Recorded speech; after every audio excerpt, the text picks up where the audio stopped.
आप सभी को जय मसीह की हिंदी बाइबल स्टडी इस चैनल में आपका स्वागत है। मैं विश्वास कर रही हूँ कि परमेश्वर में आप भले चंगे हैं और प्रभु में आप बढ़ रहे हैं, और हमारी दुआ और प्रार्थना यही है कि आप परमेश्वर में स्थिर रहे।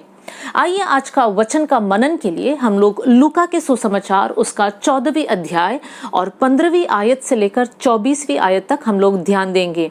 The gospel of Luke chapter 14 verse 15 to 24। इस पद को मैं आपके सामने पढ़ना चाहती हूँ।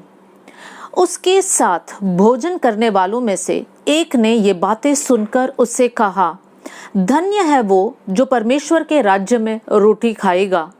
उसने उससे कहा, किसी मनुष्य ने बड़ा भोज दिया और बहुतों को बुलाया। जब भोजन तैयार हो गया तो उसने अपने दास के हाथ आमंत्रित लोगों को कहला भेजा, आओ हम भोजन तैयार है। पर वे सब के सब क्षमा मांगने लगे। पहले ने उससे कहा, मैंने खेत मोल लिया है और अवश्य है कि मैं उसे देखूं। मैं तुझसे विनती करता हूं, मुझे क्षमा कर दे। दूसरे ने कहा, मैंने 5 जोड़े बैल मोल लिए हैं और उन्हें परखने जाना है। मैं तुझसे विनती करता हूँ, मुझे क्षमा कर दे। एक और ने कहा, मैंने विवाह किया है इसलिए मैं नहीं आ सकता। उस दास ने आकर अपने स्वामी को ये बातें कह सुनाई। तब घर के स्वामी ने क्रोध में आकर अपने दास से कहा, नगर के बाजारों और गलियों में तुरंत जाकर कंगालों, टुंडों, लंगड़ों और अंधों को यहाँ ले आओ। दास ने फिर कहा, हे स्वामी, जैसे तूने कहा था वैसा ही किया गया है और फिर भी जगह है। स्वामी ने दास से कहा, सड़कों पर और बाड़ों की ओर जा और लोगों को विवश कर कर ले आ, ताकि मेरा घर भर जाए। क्योंकि मैं तुमसे कहता हूँ कि उन आमंत्रित लोगों में से कोई मेरे भोज को ना चखेगा। इस पद को हमने पढ़ा है, ये यीशु मसीह ने कहा हुआ एक दृष्टांत है। इन शॉर्ट आपको समझाना चाहती हूँ। इस दृष्टांत में यीशु मसीह बता रहे हैं कि एक स्वामी था जो उस नगर के लोगों को एक बड़ा भोजन देना चाहता था, एक पार्टी देना चाहता था, इसलिए काफी लोगों को निमंत्रण दिया। और जिस दिन ये भोजन था, उस दिन खाना पकने के बाद स्वामी ने दास से कहा, जाओ उन लोगों को कहो कि खाना रेडी है, आप लोग भोजन करने आ सकते हैं। लेकिन जैसे दास उन निमंत्रित लोगों के पास चले गए, सबके सब जो है एक एक एक्सक्यूज या एक एक रीजन बोलने लगे कि हम उस भोजन में नहीं आ सकते हैं। सबसे पहला इंसान ने कहा कि मैंने कुछ जमीन खरीदा है और मुझे वो देखने जाना है। दूसरा इंसान ने कहा कि मैंने बैल खरीदा है, उसको परखना है। तीसरा इंसान ने कहा, मैंने शादी किया है इसलिए मैं उस भोजन में नहीं आ सकता। इस प्रकार सबने अलग अलग रीजन बताकर वो भोजन में कोई भी शामिल नहीं हुए। इस बात को सुनकर वो स्वामी को बड़ा गुस्सा आया और वो स्वामी ने दास से कहा, अब तुम जाओ, सबको बुलाकर लेकर आओ, जो कंगाल है, जो गरीब है, अंधे हैं, लंगड़े हैं, सबको सब बुलाओ, ताकि वो लोग मेरे भोजन में आए और अच्छे से वो लोग खा पाए। अब वो दास जाता है, सबको बुलाता है, फिर भी जगह बचता है, और भी लोगों को बुलाता है, और वो लोग जो है उस भोजन में शामिल होते हैं। तब यीशु मसीह यहाँ पर कहता है कि जो लोग पहले निमंत्रित किए गए थे, वो लोग नहीं आने के कारण वो लोग मेरे भोजन से नहीं चखेंगे, इस भोजन के हिस्सा वो लोग नहीं बनेंगे। इस पद को जब हम पढ़ते हैं, हमारे माइंड में बहुत सारे सवाल आता है। कौन है वो लोग जिनको निमंत्रण मिला?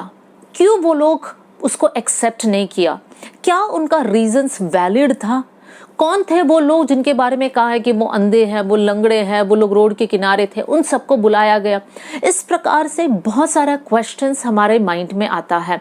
इन सारी बातों पर हम लोग अभी ध्यान देंगे। इन बातों को समझने के लिए सबसे पहले हमें देखना है कि यीशु मसीह कहाँ पर है, किसके घर में है, कौन सा संदर्भ वहां पर हो रहा है।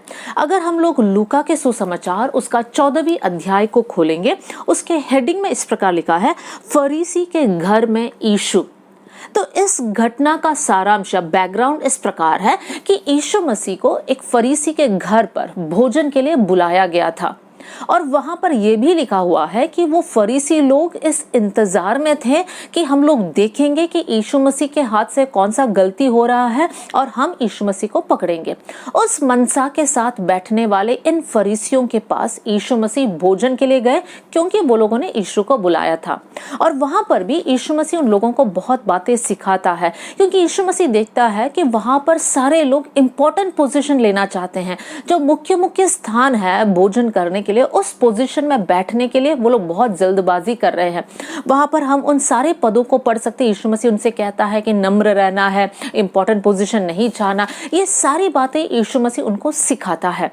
फिर हम देखते हैं यीशु मसीह के इस प्रकार के सिखाने के बीच में उनमें से एक फरीसी वहां पर उन सब के बीच में इस प्रकार कहता है। हम देख सकते हैं उसकी 15वीं आयत, वहां पे उसके सेकंड लाइन में हम देख सकते हैं, एक फरीसी ये सारी बातें सुनकर कहता है, धन्य है वो जो परमेश्वर के राज्य में रोटी खाएगा। देखिए संदर्भ हम जानते हैं, फरीसियों के बीच में यीशु मसीह। फरीसियों का मकसद क्या है? इस भोजन के बीच में हम यीशु मसीह के अंदर से कुछ गलतियों को ढूंढ निकालेंगे। अब उनके बीच में से एक जन कहता है, धन्य है वो जो परमेश्वर के राज्य में रोटी खाएगा। जब ये फरीसी इस प्रकार का एक लाइन कहता है, तब उसका उद्देश्य क्या है? वो अपने ही झुंड के बारे में कहना चाहता है कि धन्य है हम फरीसी लोग, या धन्य है हम लोग जो परमेश्वर के राज्य में भी भोजन करेंगे। फरीसी लोग कौन थे? बहुत से वक्त हम फरीसी शब्द सुनते हैं। फरीसी वो ग्रुप के लोग थे जो मूसा ने दिया हुआ व्यवस्था को बहुत अच्छे से जानते थे, और वही लोग बाकी के इजराइलियों को, यहूदियों को सिखाते थे कि व्यवस्था में ऐसा लिखा है, आपको भी ऐसा ही करना है। व्यवस्था में ये मना है, आपको ये नहीं करना है। उन लोगों का पद या जो पोजीशन था उनके समाज में बहुत हाई था। लेकिन दुख की बात यह है कि फरीसियों ने अपने जिम्मेदारियों को अच्छे से नहीं निभाया। वो लोगों ने अपने आप को श्रेष्ठ समझने लगा। वो लोग समझते थे कि यहूदियों के बाहर जितने भी लोग हैं वो सब तुच्छ लोग हैं। वो लोग अपने आप को श्रेष्ठ मानते थे। व्यवस्था सिखाते सिखाते भी वो लोग जो है, ये व्यवस्था लोगों के लिए एक बर्डन बना दिया था, एक बड़ा दुख का कारण बना दिया था, क्योंकि प्रभु से प्रेम करने से बढ़कर छोटी छोटी बातों पर उनका ध्यान जाता था कि ऐसा करना, वैसा करना, ऐसा नहीं करना। लेकिन आपसी प्रेम या परमेश्वर के प्रति प्रेम है वो लोग भूल गए थे। और वो लोग इस बात को एक्सेप्ट भी नहीं किया था कि यीशु मसीह मसीहा है जो इस पृथ्वी पर जन्म लेकर हमारे बीच में अब है।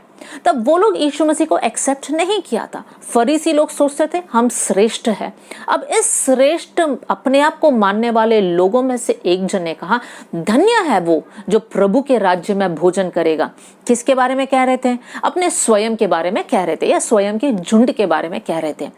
अब यीशु मसीह उन लोगों को सिखाने के लिए, उनके घमंड को तोड़ने के लिए कुछ बातों को उनके सामने रख रहे हैं। अब हम आते हैं उस दृष्टांत की ओर। अब यहाँ पर हम पढ़ सकते हैं उसकी 16वीं आयत में, उसने उससे कहा, यीशु ने फरीसियों से कहा, क्या कहा? किसी मनुष्य ने बड़ा बोझ दिया और बहुतों को बुलाया। देखिए यहाँ पर लिखा है बहुतों को बुलाया गया था। किसके लिए बुलाया गया था? एक इंसान ने बोझ दिया था या भोजन का प्रबंध किया था। अब किसके बारे में है कर हमें लास्ट में समझ में आएगा। फिर 17वीं आयत में, जब भोजन तैयार हो गया तो उसने अपने दास के हाथ आमंत्रित लोगों को कहला भेजा, आओ हम भोजन तैयार करें। उस समय का रीति इस प्रकार का था कि लोगों को पहले ही इनविटेशन दिया जाता था कि ये दिन भोजन होगा। लेकिन उस दिन जब भोजन तैयार होता है उसके बाद लोगों को फिर से कहा जाता है भोजन तैयार है। उस समय पर लोग उस भोजन के लिए आते हैं, मतलब उनको पहले ही पता है कौन सा दिन है, लेकिन समय के लिए उस समय पर दास उनके पास आकर कहते थे कि भोजन रेडी है। अब हम देखते हैं उसकी 18वीं आयत, 18वीं आयत, 19वीं आयत, 20वीं आयत। 3 प्रकार के रीजंस लोग सामने रख रहे हैं। लेकिन उससे पहले पर वे सब के सब क्षमा मांगने लगे। देखिए जितने लोगों को निमंत्रण मिला था सब के सब बोले, सॉरी हम नहीं आ सकते हैं, और सबके सब ने जब क्षमा मांगा, 3 लोगों का रीजंस यहाँ पर बताया गया है। सबसे पहले एक इंसान कहता है मैंने खेत मोल लिया है, मतलब मैंने खेत खरीद लिया है और अवश्य है कि मैं उसे देखूं और इसलिए मैं भोजन के लिए नहीं आ सकता। अब फर्स्ट इंसान कहता है मैंने खेत खरीद लिया है, अब मुझे देखने जाना है। अब उसका रीजन वैलिड है या नहीं है, हमें चेक करना है। देखिए, एक खेत खरीदने से पहले इंसान जाकर देखता है, चेक करता है, वेरीफाई करता है। लेकिन ये इंसान कहता है मैंने खेत खरीदा है, अब मुझे उसे देखना है। देखिए, ये एक रीजन नहीं है, ये ज्यादा एक एक्सक्यूज है क्योंकि वो नहीं जाना चाहता है। सेकंड आदमी क्या कहता है, 19वीं आयत, दूसरे ने कहा मैंने 5 जोड़े बैल मोल लिए हैं और उन्हें परखने जाता हूं। अब सेकंड इंसान कहता है मैंने 5 जोड़े बैल खरीदा है, अब मुझे उसको टेस्ट करने जाना है। अब कॉमन सेंस हमें कहता है कि कोई भी इंसान कुछ खरीदने से पहले देखकर ही खरीदेगा, खरीदने के बाद उसको नहीं परखेगा। तो यहाँ पर भी हम देख सकते हैं इनका दूसरा बहाना है, यहाँ पर कोई वैलिड रीजन नहीं है, ये जाना नहीं चाहता है, इसलिए वो एक बस बहाना कहता है कि मेरे पास ये काम है। अब तीसरा इंसान क्या कहता है, उसकी 20वीं आयत, एक और ने कहा मैंने विवाह किया है इसलिए मैं नहीं आ सकता है। क्या शादीशुदा लोग या शादी किए हुए दंपति क्या एक पार्टी में नहीं जा सकते हैं? हमारे सोच में मेरे ख्याल से जो शादी किया हुआ हस्बैंड और वाइफ है, पार्टीज में जाने से और भी लोगों से वो लोग मिल सकते हैं, अपना परिचय दे सकते हैं। क्यों वो लोग ये रीजन बोला हमने शादी किया हम नहीं आ सकते हैं? यहाँ पर भी कोई वैलिड रीजन नहीं है इनके पास। 3 प्रकार का हमने रीजन सुना जो हम लोग इस प्रकार के निष्कर्ष में आ सकते हैं कि वो रीजन नहीं है, वो एक्सक्यूज है। तब स्वामी क्या कहता है, अब स्वामी को बड़ा गुस्सा आया। स्वामी कहता है अब तुम जाओ, जितने भी लंगड़े हैं, अंधे हैं, गरीब हैं, कंगाल हैं, सबको लेकर आओ इस भोजन में। यीशु मसीह ने ऐसे क्यों कहा, उस दृष्टांत का मतलब क्या है? अब यीशु मसीह जब कहता है एक स्वामी ने भोज दिया या भोजन तैयार किया, यीशु मसीह स्वर्ग के राज्य के बारे में कह रहे हैं। अब यीशु मसीह कहता है स्वर्ग के राज्य के लिए इनविटेशन मिला है कुछ लोगों के पास। यीशु मसीह किसके बारे में कह रहे हैं? यीशु मसीह फरीसियों के बीच में है, तो उन्हीं के बारे में यीशु मसीह उनको समझा रहे हैं कि स्वर्ग के राज्य के लिए इनविटेशन है आपके पास। आप लोग वो लोग हैं जो सोच रहे हैं कि स्वर्ग का राज्य हमारा है, हम जाएंगे, लेकिन जब स्वयं स्वर्ग का राज्य के लिए यीशु मसीह पृथ्वी पर आए, तुम लोग उसको एक्सेप्ट ही नहीं कर रहे हैं, एक एक बहाना बता रहे हैं। तो यीशु मसीह क्या कहना चाहता है? अब स्वामी ने डिसाइड किया कि तुम्हें नहीं चाहिए स्वर्ग का राज्य, ठीक है, उन लोगों के लिए अब ओपन है। किन लोगों के लिए? अंधे लोग, लंगड़े लोग, गरीब लोग, कंगाल लोग। अब हमारा मन में थोड़ा सा इस प्रकार का विचार आएगा, इस प्रकार के लोग कौन है? क्या यीशु मसीह कुछ लोगों को श्रेष्ठ मानते हैं, कुछ लोगों को तुच्छ मानते हैं? ऐसा है क्या यीशु का सोच? मेरे प्रियो, ये सवाल हमारे अंदर आ सकता है, लेकिन हमें ये समझना है यीशु मसीह जब ये दृष्टांत कहता है, किससे कहता है? फरीसियों से कहता है। और फरीसी जब अपने आप को श्रेष्ठ मानते हैं, दूसरे लोगों को तुच्छ समझ रहे हैं, दूसरे लोगों के बारे में सोच रहे, अरे ये तो कंगाल लोग हैं, गरीब लोग हैं, ऐसे लोग हैं, अंधे लोग हैं, लंगड़े लोग हैं, ये तो हमारे साथ बैठने काबिल नहीं है, लायक नहीं है। लेकिन यीशु मसीह उनको समझाता है, तुम जिन लोगों को तुच्छ समझ रहे हैं वो लोगों के लिए स्वर्ग का राज्य खुला है, वो लोग आएंगे। दूसरे लोग जो यहूदी लोग नहीं है, जो अन्य जाति लोग नहीं है, वो लोग स्वर्ग के राज्य में प्रवेश करेंगे। देखिए, इस दृष्टांत का मतलब ये है कि स्वर्ग का राज्य सभी के लिए है। जो फरीसी ने सोचा सिर्फ हमारे लिए है, उनका गलत सोच को तोड़कर परमेश्वर कहता है सभी के लिए है, और परमेश्वर सभी से एक समान प्रेम करता है। इस प्रकार के दृष्टांत को मैं फोकस नहीं करना चाहती हूँ। आज मेनली मैं उन आयतों को बताना चाहती हूँ जो 18, 19 और 20 आयत में हम देख सकते हैं, वर्स 18, 19 और 20। 3 प्रकार के रीजंस लोग यहाँ पर बता रहे हैं, और वो रीजंस इसलिए है क्योंकि वो लोग स्वर्ग के राज्य में प्रवेश नहीं करना चाहते हैं, अर्थात उनके नजर में वो लोग भोजन या उस पार्टी में नहीं आना चाहते हैं, और इसलिए वो लोग रीजंस बोल रहे हैं।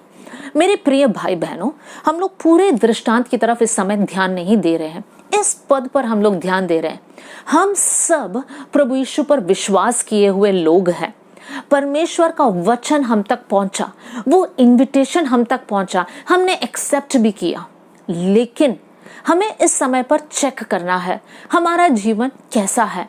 इन 3 प्रकार के लोगों के समान है, जो बहाना बोलते हैं और स्वर्ग राज्य से वंचित रहेंगे, या फिर हम उन लोगों के समान हैं जो उस भोजन के लिए जाते हैं। हम कैसे समझेंगे हम किस ग्रुप के लोग हैं?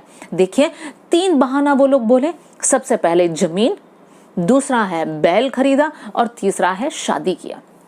3 प्रकार को हम 3 ग्रुप में डाल सकते हैं। देखिए, बहुत से वक्त परमेश्वर के साथ के वो रिश्ता को हम अच्छे से नहीं जी रहे हैं।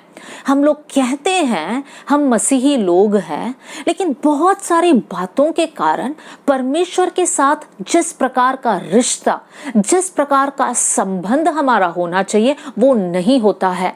और बहुत से वक्त हमारे पास रीजन है। क्या है हमारे पास रीजन? जैसे पहले इंसान ने कहा, उसने जमीन खरीद लिया है। जमीन क्या दर्शाता है? जमीन बड़ा धन संपत्ति को दर्शाता है। देखिए प्रियो, क्या धन संपत्ति हमारे पास जितने चीजें हैं, क्या हमारे लिए एक रुकावट है प्रभु के पास आने के लिए? हमें अपने लाइफ्स को चेक करना है। दूसरी बात, वो इंसान कहता है कि मैंने बैल खरीद लिया है, अब मुझे उसको टेस्ट करने जाना है। वो अपना काम के बारे में बात कर रहा है। देखिए, हमारे लिए भी हम इतने बिजी हो जाते हैं, हमारे कामों में हम व्यस्त हो जाते हैं कि हमारे पास वक्त नहीं है कि हम परमेश्वर के साथ एक अच्छा रिश्ते में आगे बढ़े। हम बोलते हैं हमें ड्यूटी में जाना है, हमें सुबह सुबह उठना है, हम लेट घर आते हैं, फिर घर का काम संभालना है। हो सकता है आप लोग घर में रहने वाले लोग हैं तो आप बोलते हैं सुबह से लेकर शाम तक घर का कामों में हम लोग इतने व्यस्त हो जाते हैं कि हमारे पास समय नहीं है कि हम परमेश्वर के साथ समय बिताएं। देखिए प्रियो, आपके लिए वो रीजन हो सकता है, लेकिन जब हम लोग उसको टेस्ट करते हैं ना, वो रीजन नहीं है, वो सच में एक बहाना है। काम के लिए चाहिए कितना भी समय बिताना है हम लोग बिता सकते हैं, लेकिन प्रभु के साथ क्यों नहीं बिता सकते हैं? हमें अपने कुछ कुछ सुविधाओं को काटना पड़ेगा। हो सकता है आधे घंटे का नींद हमें कम करना पड़ेगा, हो सकता है कुछ और बातें हमें कम करना पड़ेगा, ताकि हमारे पास समय मिले कि हम परमेश्वर के साथ साथ हमारे वक्त को गुजारें। ज़्यादा वचन पढ़ें, ज़्यादा प्रार्थना करें, ज़्यादा वचन को ध्यान दें या मनन करें, उसको याद करें। अब तीसरा इंसान क्या कहता है? वो कौन सा कैटेगरी में आता है? तीसरा इंसान कहता है मैंने शादी किया है, अब मैं नहीं आ सकता। मेरे प्रिय भाई बहनों, ये शादी किसको दर्शाता है? ये हमारी फैमिली टाइज को दिखाता है, फैमिली में जो रिश्ते हैं उसको दिखाता है। हम लोग फैमिली में इतने बिजी हो गए हैं, एक दूसरे के लिए इतना हम लोग कर रहे हैं, लेकिन परमेश्वर के पास हमारे लिए वक्त ही नहीं है। कितने दुख की बात है ना मेरे प्रियो, कि हम लोग हमारे जमीन जायदाद, हमारे धन संपत्ति, इन सारी बातों के लिए या इन सारी बातों को सुरक्षित रखने के लिए प्रभु के साथ हम समय नहीं बिता रहे हैं। दूसरी बात, हमारे कामों की व्यस्तता के कारण हम प्रभु के साथ समय नहीं बिता रहे हैं। तीसरी बात, हमारे परिवार के साथ ज़्यादा समय बिताने, सोशलाइज करने, शादी में जाने, बर्थडे पार्टी में जाने, नामकरण में जाने, हर चीज़ के लिए हमारे पास समय है, लेकिन फैमिली का बहाना बोलकर हम बोलते हैं हमारे पास प्रभु के साथ समय बिताने के लिए वक्त ही नहीं है। मेरे प्रिय भाई बहनों, देखिए, हम सब एक समय ऐसे आएगा जब हम लोग हमारे जीवन के अंत तक पहुंचेंगे। उस समय पर जब हम लोग पीछे मुड़कर हमारे जीवन को देखेंगे, मेरे ख्याल से हम में से कोई भी इस प्रकार नहीं कहेगा काश मैंने थोड़ा ज़्यादा पैसे कमाया होता, काश थोड़ा ओवर टाइम ज़्यादा किया हो तो कितना अच्छा था। इस प्रकार का सोच हमारे अंदर नहीं आएगा, क्योंकि हमें पता है कि हमने जो पैसे यहाँ पर कमाया है, जो धन यहाँ पर कमाया, वो कुछ भी हमारे साथ मृत्यु के बाद हमारे साथ नहीं आएगा। हमें पता है हमारे साथ वही बातें होंगे, जो बातें हमने प्रभु के लिए किया है वो हमारे साथ रहेगा परमेश्वर के सामने। परमेश्वर को हमारा घर कितना बड़ा है कर प्रभु नहीं पूछेगा, लेकिन प्रभु पूछेगा कि जिस मकसद के साथ मैंने तुम्हें पृथ्वी में रखा था, क्या वो मकसद तुम्हारे जीवन में पूरा हुआ? क्या वो उद्देश्य पूरा हुआ? उस समय पर हम क्या जवाब देंगे मेरे प्रियो? क्या हम बोलेंगे प्रभु हम बिजी थे, हमारे पास बहुत काम था इसलिए हम प्रार्थना नहीं कर पाए। देखिए प्रिय भाई बहनों, परमेश्वर ने एक मकसद के साथ हमें इस संसार में भेजा है। प्रभु ने अपने पवित्र आत्मा को हमारे साथ दिया है। पवित्र आत्मा हमें सामर्थ देगा, वरदान देगा, ताकि प्रभु के राज्य के लिए हम यूजफुल रहे। लेकिन कब हम यूजफुल रहेंगे? जब हम प्रभु के साथ साथ बैठेंगे। परमेश्वर से वो प्रेम के कारण वो जो समय हम बिताते हैं, परमेश्वर अपने सामर्थ्य से हमें भर देगा और हमारा जीवन दूसरों के लिए एक आशीष का कारण बन जाएगा। प्रभु का उद्देश्य हमारे जीवन में पूरा होगा। आज हमें चेक करना है, क्या उन फरीसियों के समान हमारा जीवन है? हम कहते हैं हमने प्रभु यीशु को माना है, हम यीशु पर विश्वास करने वाले लोग हैं, हम विश्वासी लोग हैं, लेकिन कुछ भी अपने जीवन से प्रभु के राज्य के लिए हम नहीं करते हैं।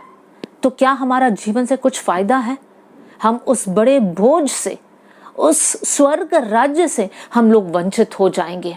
इसलिए बहुत गंभीरता के साथ आपको सोचना है। एक आयत आपके सामने मैं रखना चाहती हूँ, उसी अध्याय है लूका के सुसमाचार 14वीं अध्याय और उसकी 26वीं आयत 14 वर्स 26। यहाँ पर इस प्रकार लिखा है, यदि कोई मेरे पास आए और अपने पिता और माता और पत्नी और बच्चों और भाइयों और बहनों वरन अपने प्राण को भी अप्रिय ना जाने, तो वो मेरा चेला नहीं हो सकता। यीशु मसीह का चेला होने के लिए एक बहुत बड़ा कीमत आपको चुकाना पड़ेगा। यीशु मसीह ने उद्धार हमें फ्री में दिया है। जो कोई उस पर विश्वास करेगा वो नाश नहीं होगा लेकिन अनंत जीवन पाएगा। बहुत अच्छी बात है, हम लोग इसमें आनंदित होते हैं। लेकिन जब हम लोग चेले होकर हमारे मसीही जीवन को और आगे आगे बढ़ाते हैं, हमें एक कीमत चुकाना पड़ेगा। और वो कीमत क्या है? हमारे प्राण को भी हमें अप्रिय समझना पड़ेगा। हमारे अपनों को हमें अप्रिय समझना पड़ेगा। हमारे काम, हमारे धन दौलत, हमारे रिश्तेदार, हमारे फ्रेंड्स, हमारा सोशल सर्कल, हमारा सोशल स्टेटस, सारे बातों को अप्रिय समझकर यीशु मसीह को पहला स्थान देना पड़ेगा। आप चेक कर लीजिए मेरे प्रिय भाई बहनों, हम नहीं जानते कि कितना समय हम इस पृथ्वी में रहेंगे, लेकिन जितना समय हम इस पृथ्वी में रहते हैं, हर बार हमें यही याद रखना है, यीशु मसीह मेरे जीवन में सबसे प्रथम है। यीशु के साथ मैं बात करूंगी, यीशु के बातों को मैं सुनूंगी, पवित्र आत्मा की अगुवाई में आगे बढ़ूंगी। इस प्रकार का एक डिसीजन क्या आप ले सकते हैं? हो सकता है आप जन्म से लेकर प्रभु पर विश्वास करने वाले हो, या फिर हो सकता है आप बीच में प्रभु यीशु के बारे में जाने और यीशु पर विश्वास करने वाले बन गए। कुछ भी हो प्रियो, चेक कर लीजिए आपका लाइफ। क्या हर दिन समय आप प्रभु के साथ बिताते हो? पिछला महीना जरा चेक कर लीजिए, अपने आप को जवाब देना। पिछले महीने कितने दिन आपने उपवास रखा, प्रभु के सामने बैठे और रो रो कर परमेश्वर के साथ अपना एक व्यक्तिगत बात को किया? आपने प्रभु की दिल की बातों को जानने की कोशिश किया? क्या कम से कम एक दिन किया? सप्ताह में कम से कम एक दिन किया? अगर सप्ताह में नहीं किया तो कम से कम महीने में एक दिन किया? चेक कर लीजिए हमारा लाइफ किस पोजीशन में है। मेरे प्रियो, इस संसार के कोई भी चीज इतना इम्पोर्टेंट नहीं है। हाँ, परिवार इम्पोर्टेंट है, नौकरी इम्पोर्टेंट है, आपको पैसे की जरूरत है, सब कुछ है, लेकिन सबसे बढ़कर परमेश्वर का राज्य है। मत्ती 6:33 में इस प्रकार लिखा है, पहले उसके राज्य और धर्म की खोज करो तो ये सारी वस्तुएं तुम्हें मिल जाएगी। सारी वस्तुएं प्रभु हमको देगा, लेकिन हमें सबसे पहला स्थान परमेश्वर को देना बहुत जरूरी है। मेरे प्रिय भाई बहनों, आज हमारे लाइफ को हमें चेक करना है। अगर हमारा लाइफ उस स्टैंडर्ड तक नहीं पहुंचा तो अब समय है, प्रभु के सामने बैठिए। इस संदेश सुनते सुनते भी आप अपने मन की बात प्रभु से कह सकते हैं। प्रभु से कहे, प्रभु मुझे माफ करना, आपने मुझसे बहुत प्रेम किया, लेकिन प्रभु बदले में मैं आपके लिए कुछ नहीं कर पाया, मुझे माफ कर देना, मुझे क्षमा कर देना, एक और मौका देना प्रभु। आज से लेकर प्रभु मैं समय निकालकर वचन पढ़ूंगा या वचन पढ़ूंगी, उसकी बातों को समझूंगी, उसको अपने जीवन में मैं अपनाऊंगी और प्रभु आपकी महिमा के लिए मैं जीवन जीऊंगी। हर समय परमेश्वर से बात कीजिए, पवित्र आत्मा से कहे, पवित्र आत्मा आपकी आवाज मेरे कानून तक आ पाए, आपके विचार जब मेरे मन में आता है मैं उसको पहचान पाऊं पाऊं कि पवित्र आत्मा मुझसे बात कर रहा है, पवित्र आत्मा की अगुवाई में चल पाऊं, पवित्र आत्मा आप मुझे सिखाना, पवित्र आत्मा आप मुझे समझाना। इस प्रकार का एक निरंतर विचार आपके अंदर होना चाहिए। मेरे प्रियो, एक आयत आपके सामने मैं रखना चाहती हूँ और वो है मत्ती का सुसमाचार, उसका 16वीं अध्याय और 26वीं आयत, मैथ्यू 16:26। यहाँ पर इस प्रकार लिखा है, यदि मनुष्य सारे जगत को प्राप्त करे और अपने प्राण की हानि उठाए तो उसे क्या लाभ होगा, या मनुष्य अपने प्राण के बदले क्या देगा। यहाँ पर एक बहुत इंपॉर्टेंट बात यीशु मसीह ने कहा है और वो ये है, अगर आपने सारे जगत को प्राप्त किया लेकिन अपना प्राण को आप नहीं बचा पाए तो क्या लाभ है इस जीवन का। आपने दिन सुबह से लेकर रात तक पूरे दिन मेहनत किया, आप अपने करियर में हाई पोजीशन पर आप चढ़ते गए, आपका एजुकेशन अच्छे से हो पाया, बहुत पैसे आए आपके घर में, आपने बहुत पैसे कमाकर उसका सुख उठाया, लेकिन अपना प्राण को नहीं बचा पाया तो क्या फायदा मेरे प्रियो। आज रुक जाइए अपने जीवन में, 2 मिनट निकालिए और सोचिए, क्या आपका प्राण बचा हुआ है? आपका रिश्ता परमेश्वर के साथ सही है? चेक कर कर देख लीजिए। मेरे प्रियो, पौलुस के पास बहुत कुछ था। पौलुस फिलिपियों के पत्री में एक आयत है जो मैं आपके सामने पढ़ना चाहती हूँ। फिलिपियों की पत्री उसका 3रा अध्याय में हम लोग आएंगे। फिलिपियों 3रा अध्याय 7 और 8वीं आयत। यहाँ पर इस प्रकार लिखा है, परंतु जो जो बातें मेरे लाभ की थी उन्हीं को मैंने मसीह के कारण हानि समझ लिया है, वरन मैं अपने प्रभु मसीह यीशु की पहचान की उत्तमता के कारण सब बातों को हानि समझता हूँ, जिसके कारण मैंने सब वस्तुओं की हानि उठाई और उन्हें कूड़ा समझता हूँ। पौलुस के पास बढ़ाई करने के लिए बहुत कुछ था। अगर 5वीं आयत और 6वीं आयत को अगर हम देखेंगे, हम देख सकते हैं पौलुस के जीवन में कितना पोजीशन और स्टेटस था, कितना पावर था उनके पास, लेकिन यीशु मसीह के ज्ञान उनके अंदर पहुंचते ही उन सारी बातों को वो कहते हैं मैंने कूड़ा समझता हूँ, ये बातों की तरफ मैं ध्यान ही नहीं देता हूँ। यीशु मसीह की ज्ञान की पहचान, वो उत्तमता को जब मैं समझ पाया हूँ, सारी बातें मेरे सामने फीका पड़ गया है। मेरे प्रियो, अगर इस समय पर आपका जीवन में यीशु से बढ़कर किसी भी चीज या इंसान को आप इंपॉर्टेंस दे रहे हैं तो वो वर्थ इट नहीं है। आपको समझना है, यीशु मसीह ही आपके जीवन को आशीष दे सकता है। अपना प्राण को बचाइए। स्वर्ग राज्य में हमें प्रवेश करना है। आज से लेकर हम कोई भी बहाना नहीं बोलेंगे, हमारे काम का, हमारे परिवार का, हमारे धन दौलत का या किसी भी प्रकार का बहाना हम नहीं बोलेंगे।